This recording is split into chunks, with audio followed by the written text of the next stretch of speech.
Hey, welcome back everybody. We're going to take a look at the Workplane tool today. So I'm going to show you how to do several different things. And again, if you're in my class, we have an assignment and I will let you know where to pause the video and make updates as you go along.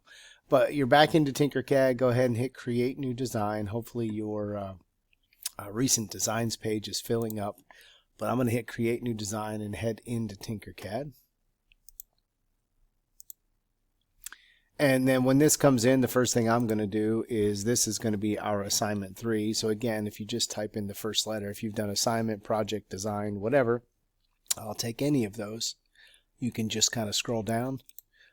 You won't have a 3 yet. Hit the backspace, hit the 3, boom, that's done. So if you need to pause the video to make that change, do that now.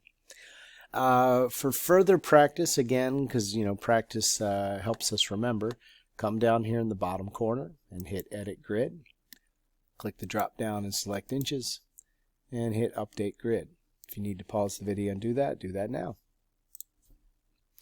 Now, the Workplane. As we are looking at TinkerCad, right, you always see the Workplane, and I'm going to slide my my video up out of the way so you can see Workplane down here. The Workplane is the floor, if you will, the place in which you are creating everything.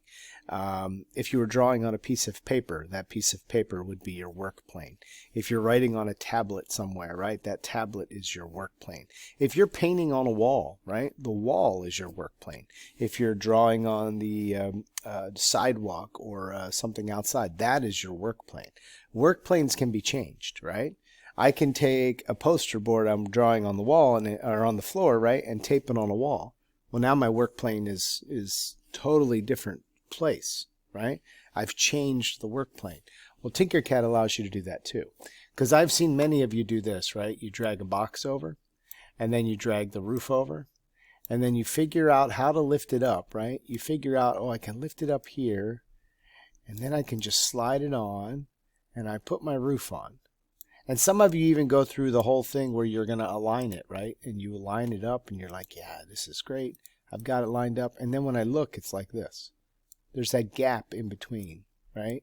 And some of you do a much better job than that. You bring it down pretty good and it's almost there.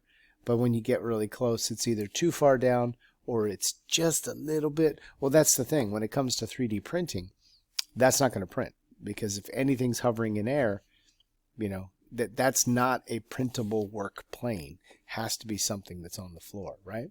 So that being said, let's take a look at the Workplane and how we can make it work for us, because you are going to need to use it when we create our final project. So what I'm going to do is have you bring over a box, right? Bring over a box. And let's go ahead and make it, we'll drag the ruler onto the Workplane. I'm going to move this back down here now. Drag the ruler onto the Workplane and just make the box big enough so that we can work on it. 4x4 always seems to work, so I'm going to do 4x4. So again, if you move the ruler far enough away, you only have 4 numbers, 4 white boxes to deal with. 3 of them are the dimensions, and the 0 is always the one how far it is off of the ground, okay?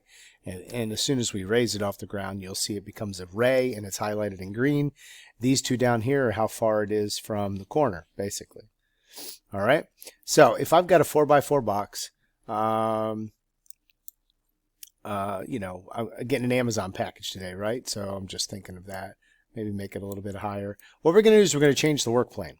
Okay, so right now, if I wanted to add something to the side of the box, like say I wanted to write on the side of the box, if I bring the text over, the text is actually on this Workplane. I want the text on the side of the box. So we need to change the Workplane.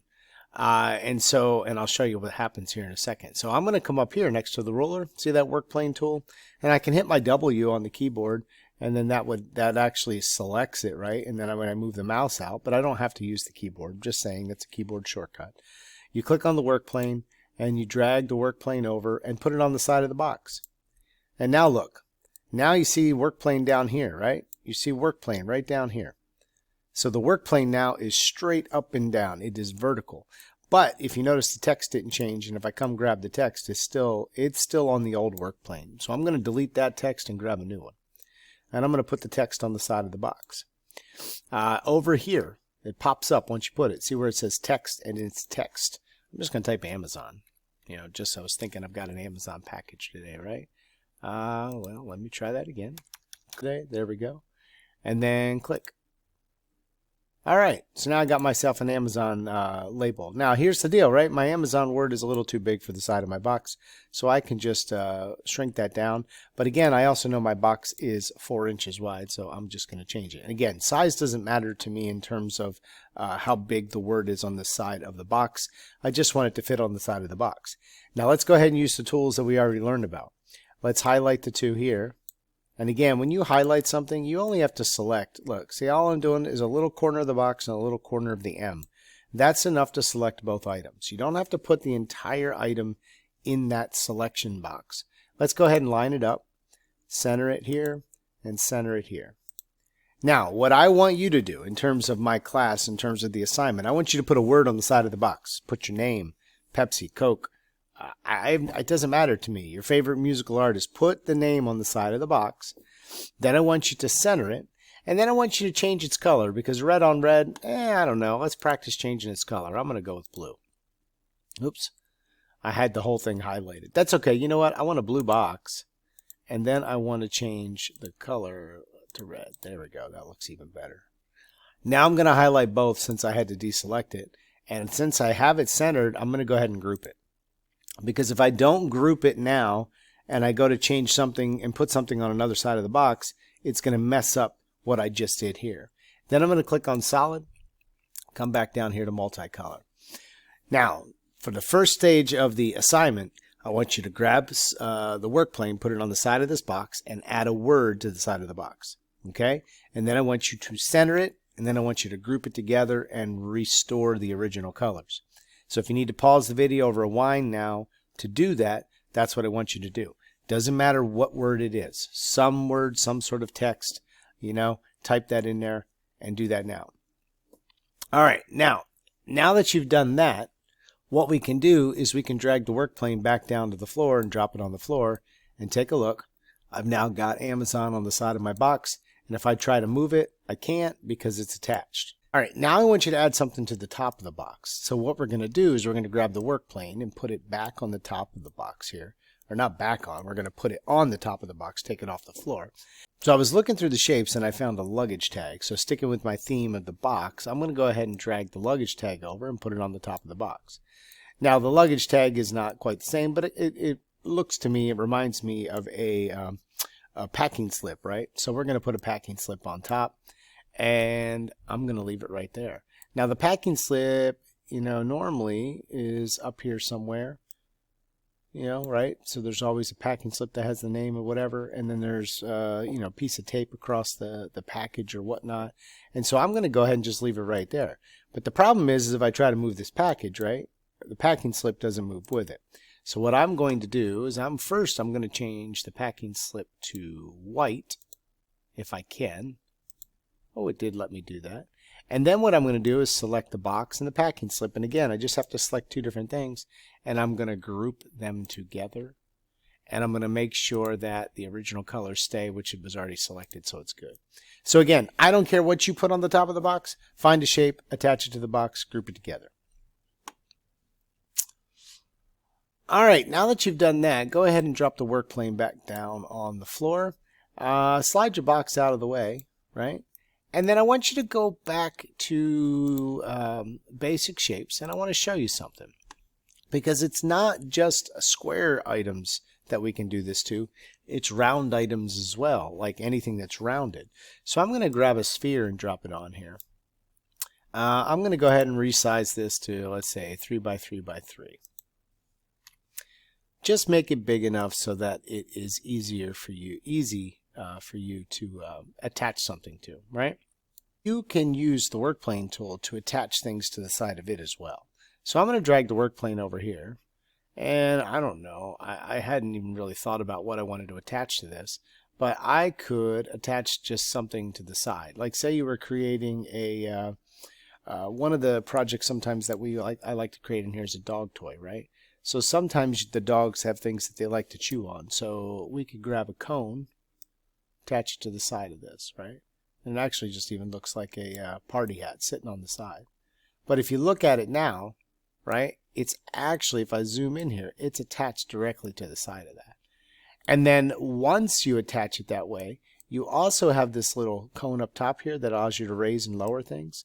I can actually push it in just enough that all of the sides are touching at this point. And then what I can do at this point is highlight both of them, group them together, go back to the multicolor, drop the work plane back down on the ground, and let's take a look at it. Look at that. So it kind of looks like a party hat on its side, right? Or say you wanted to create horns. There we go. Let's drag this over here on this side. And let's drop another one on the side. Let's take that cone, push it down one push again, right there. Let's group them together. And let's go to multicolor, still multicolor, drop the work plane back down on the ground. Hopefully I didn't touch that box when I did it. Oh, I did. I grouped them both together. I mean, that's okay, but that's the thing you have to be careful about when you're highlighting both those things, not to grab what's in the background. Always slide that out of the way. So to ungroup that, I would ungroup it here, and then just highlight these two, regroup it. Awesome. Now I can slide this one separate from this one. Okay, so for your assignment today, this is what I want you to do. I want you to take, again, just to reiterate, I want you to take a box and I want you to put text on one side and center it, completely center it, group it together, change the colors back. Put something on the top of the box. Doesn't matter what it is. Okay? Group it together, change the colors back. And then take some sort of a rounded object, some sort of irregular shape object, and attach two items to it using the work plane. Group them together, change the colors back to the original colors. You've also changed it to assignment 3 and you've updated the grid to inches.